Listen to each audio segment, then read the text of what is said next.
आइए जानते हैं आज के प्रमुख अंतर्राष्ट्रीय खबरों को। उससे पहले एक नजर आज के हेडलाइंस पर।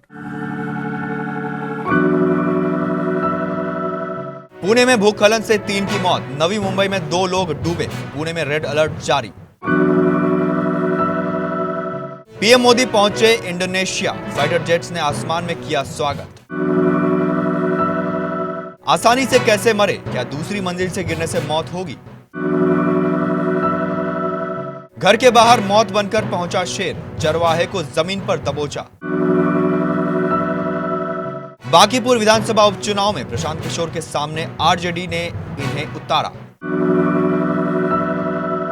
श्रीलंका की नागोम्बो जेल में खूनी संघर्ष, 2 कैदी गुटों की झड़प में 25 की मौत। नाटो क्या भारत के खिलाफ खड़ा होगा? इस्तांबुल में 4 जुलाई को हुई एक मीटिंग पर पूर्व रॉ एजेंट ने भारत को किया अलर्ट। जसवंत सिंह खालरा केस और एक पत्नी की दशकों लंबी लड़ाई, क्या है सतलुज की असली कहानी? आमिर खान की तीसरी शादी से क्यों गायब एक्स पत्नियां रीना दत्त और किरण राव? डोनाल्ड ट्रंप की 3 कॉल और फीफा ने बालोगुन को दिया रेड कार्ड वापस। महाराष्ट्र में पिछले कुछ दिनों से हो रही मूसलाधार बारिश आफत बनकर बरसी है। देरी से आए इस मॉनसून ने आर्थिक राजधानी मुंबई में लोगों की परेशानियों को 7वें आसमान पर पहुंचा दिया है। इस बीच पुणे जिले में सोमवार सुबह एक बड़ा भूस्खलन हुआ, जिसकी चपेट में आने से कई मकान मलबे में दब गए। इस दर्दनाक हादसे में एक ही परिवार के 3 लोगों की मौत हो गई। इस भूस्खलन के कारण मुंबई पुणे एक्सप्रेसवे और पुराने मुंबई पुणे हाईवे पर यातायात बुरी तरह प्रभावित हुआ है, जिसके बाद प्रशासन को इन मुख्य रास्तों पर गाड़ियों की आवाजाही रोकनी पड़ी। हादसे में जान गंवाने वाले लोगों की पहचान नंदू टिकोने, माउली टिकोने और अनीता टिकोने के रूप में हुई है। प्रधानमंत्री मोदी इंडोनेशिया की राजधानी जकार्ता पहुंचे। राष्ट्रपति प्रबोवो सुबियांतो ने खुद एयरपोर्ट पर पहुंचकर उनका स्वागत किया। पीएम मोदी के विमान को जब भारतीय हवाई क्षेत्र में इंडोनेशियाई हवा क्षेत्र में प्रवेश किया, तब इंडोनेशियाई वायुसेना के फाइटर जेट्स ने उन्हें एस्कॉर्ट किया। यह भव्य स्वागत दोनों देशों के बीच गहरी दोस्ती और बढ़ते रणनीतिक महत्व को दर्शाता है। राष्ट्रपति प्रबोवो सुबियांतो और प्रधानमंत्री मोदी के बीच व्यक्तिगत स्तर पर अच्छी बनती है। प्रबोवो के राष्ट्रपति बनने के बाद यह मोदी की पहली महत्वपूर्ण यात्रा है। एयरपोर्ट पर औपचारिक गार्ड ऑफ ऑनर और पारंपरिक स्वागत समारोह हुआ। दोनों नेता जल्द ही द्विपक्षीय वार्ता करेंगे, जिसमें रक्षा, व्यापार, ऊर्जा, समुद्री सुरक्षा और क्षेत्रीय स्थिरता जैसे मुद्दे शामिल होंगे।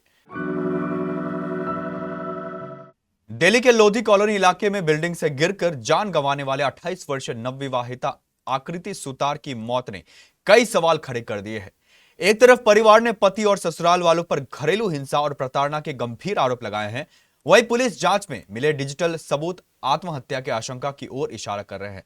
आकृति सुतार ने 24 अप्रैल 2026 को आरसतु सिक्का से लव मैरिज की थी। शादी के 3 महीने के भीतर ही उनकी संदिग्ध परिस्थितियों में मौत हो गई। परिवार का आरोप है कि शादी के बाद से ही पति आकृति के साथ मारपीट करता था और उसे मायके से कुछ नहीं लाने को लेकर ताने देता था। परिवार ने यह भी आरोप लगाया कि पति लगातार उस पर नौकरी छोड़ने का दबाव बना रहा था। परिजनों के मुताबिक पति के दबाव में आकर आकृति कुछ दिनों तक ऑफिस नहीं गई थी, लेकिन इसके बावजूद कथित प्रताड़ना जारी रहा। बाद में उसने 1 जुलाई में दोबारा काम शुरू किया था। गुजरात के भावनगर जिले में सोमवार सुबह एक ऐसी घटना सामने आई जिसने पूरे इलाके में सनसनी फैला दी। पालीताना तालुका के गड़जिया गांव में एक शेर ने अचानक एक पशुपालक पर हमला कर दिया। इस दिल दहला देने वाली घटना का वीडियो सोशल मीडिया पर तेजी से वायरल हो रहा है, जिसे देखकर लोगों के रोंगटे खड़े हो रहे हैं।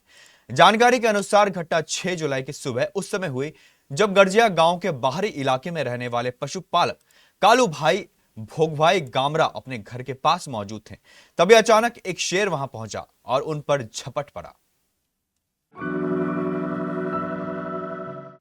बिहार के बांकीपुर विधानसभा उपचुनाव का मुकाबला हाई प्रोफाइल बनता जा रहा है। यहां से पहले जन स्वराज पार्टी के संस्थापक प्रशांत किशोर ने चुनाव लड़ने का ऐलान किया। इसके बाद राष्ट्रीय जनता दल ने भी अपना उम्मीदवार उतार दिया है। आरजेडी ने रेखा गुप्ता को अपनी उम्मीदवार बनाया है। वो साल 2025 में इसी सीट से आरजेडी के सिंबल पर चुनाव लड़ चुकी हैं। सोमवार को आरजेडी के प्रदेश अध्यक्ष मंगनी लाल मंडल ने प्रेस कॉन्फ्रेंस करके रेखा गुप्ता के नाम का ऐलान किया। मंगनी लाल मंडल ने दावा किया कि उन्हें मैदान में उतारना पूरे महागठबंधन का फैसला था। रेखा गुप्ता ने मीडिया से बातचीत में कहा कि वो प्रशांत किशोर को चुनौती नहीं मानती। मैं बांकीपुर में जनता के बीच सक्रिय रहती हूं और जनता का आशीर्वाद मुझे मिलेगा। इससे पहले जनसुराज पार्टी ने प्रशांत किशोर को उम्मीदवार बनाया था। अभी तक बीजेपी ने अपना उम्मीदवार घोषित नहीं किया है। बांकीपुर सीट लंबे समय से बीजेपी जीतती रही है। यह सीट बीजेपी के राष्ट्रीय अध्यक्ष नितिन नबीन के राज्यसभा चले जाने के बाद खाली हुई थी। श्रीलंका के पश्चिमी तटीय शहर नेगोम्बो के जेल में कैदियों के बीच हिंसक झड़प हो गई। इस खूनी संघर्ष में करीब 25 लोगों की मौत हो गई है। घायलों की संख्या 100 से ज्यादा है, जिनमें कई कैदियों की हालत गंभीर है। हालत पर काबू पाने के लिए सुरक्षा बलों को मोर्चा संभालना पड़ा है। सरकार ने जांच के आदेश दे दिए हैं। जानकारी के मुताबिक रविवार को क्षमता से ज्यादा कैदियों वाली नेगोम्बो जेल में दो विरोधी कैदी गुटों के बीच विवाद शुरू हुआ था। शुरुआती झड़प के बाद हालात शांत नहीं हुए। सोमवार को एक बार फिर हिंसा भड़क गई। इस दौरान दंगा कर रहे कुछ कैदियों ने जेल में मौजूद बंदूकें भी छीन ली, जिससे स्थिति ज्यादा गंभीर हो गई। स्थानीय मीडिया रिपोर्ट्स के अनुसार जेल के अंदर हुई झड़पों और उसके बाद मचे हंगामों में अब तक 25 लोगों की मौत हो चुकी है। एक न्यूज एजेंसी के अधिकारियों के हवाले से बताया गया कि जेल परिसर में हुई हिंसा और बवाल के कारण बड़ी संख्या में कैदी घायल हुए हैं। घायलों का इलाज अलग अलग अस्पतालों में किया जा रहा है। पाकिस्तान के प्रधानमंत्री शहबाज शरीफ 6 जुलाई को तुर्की के राष्ट्रपति रेसेप तैयब एर्डोगन से इस्तांबुल में मिले। इस दौरान दोनों देशों के बीच ट्रेड, डिफेंस और अन्य रणनीतिक मुद्दों पर सहयोग बढ़ाने पर चर्चा हुई। लेकिन भारतीय खुफिया एजेंसी रॉ के पूर्व एजेंट लकी बिस्ट शहबाज शरीफ और एर्डोगन की इस मुलाकात को भारत के लिए आने वाले समय में खतरे के रूप में देखा जा रहा है। लेकिन बिस्ट ने एक्स पोस्ट में लिखा, 4 जुलाई 2026 को इस्तांबुल में पाकिस्तान के पीएम शहबाज शरीफ और तुर्की के राष्ट्रपति एर्डोगन की मुलाकात को मीडिया में भले ही एक सामान्य सरकारी बैठक दिखाकर कवर किया जा रहा हो, लेकिन जिस वक्त पूरा मिडिल ईस्ट बारूद के ढेर पर है और रूस यूक्रेन जंग जारी है, उस टाइमिंग पर 43 देशों के इस्लामी सैन्य गठबंधन के मुखौटे के पीछे एक केंद्रीय धुर्रा एक्टिव हो चुकी है। इस पूरे गेम का सबसे खतरनाक हिस्सा तुर्की का नाटो सदस्य होना है। फिल्म अभिनेता दिलजीत दोसांझ की फिल्म सतलुज की काफी चर्चा हो रही है। कानूनी और सर्टिफिकेशन से जुड़ी कई मुश्किलों के बाद 3 जुलाई को आखिरकार G5 ने पहले इस फिल्म को OTT पर रिलीज किया और अब हटा दिया है। यह फिल्म 2022 में बनकर तैयार हो गई थी, लेकिन लंबे समय तक सर्टिफिकेशन के पचड़े में फंसी रही। इस वजह से 2023 में यह टोरंटो इंटरनेशनल फिल्म फेस्टिवल में तय प्रीमियर में शामिल नहीं हो पाई। ऐसे में सवाल उठ रहा है कि आखिर इस फिल्म में ऐसा क्या है जो इतने फसाद में फंसे हुई है।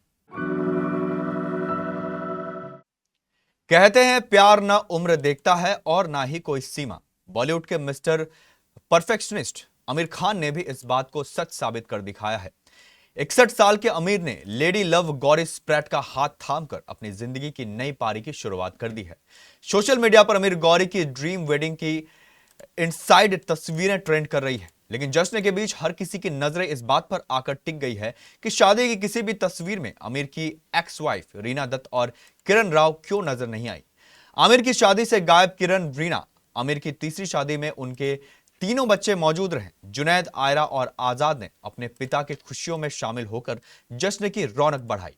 इंडस्ट्री की कई जानी मानी हस्तियां भी आमिर गौरी की शादी की गवाह बनी, लेकिन शादी की किसी भी तस्वीर या वीडियो में एक्टर की एक्स वाइफ रीना दत्त और किरण राव नहीं दिखाई दी। ऐसे में साफ है कि आमिर की एक्स वाइफ उनकी तीसरी शादी का हिस्सा नहीं बनी। उन्होंने जश्न से खुद को दूर रखा। डोनाल्ड ट्रंप ने अपनी दादागिरी के आगे अब फीफा की भी नहीं चलने दी। अमेरिकी प्रेसिडेंट ने फीफा वर्ल्ड कप में अमेरिका के फुटबॉल प्लेयर फोलारिन बालोगुन को मिले सस्पेंशन को हटवा दिया है। बोस्राया और हेर्जोगोविना के खिलाफ राउंड 32 मैच में बालोगुन को रेड कार्ड मिला था, जिस वजह से वो राउंड 16 मैच से बाहर हो गए थे।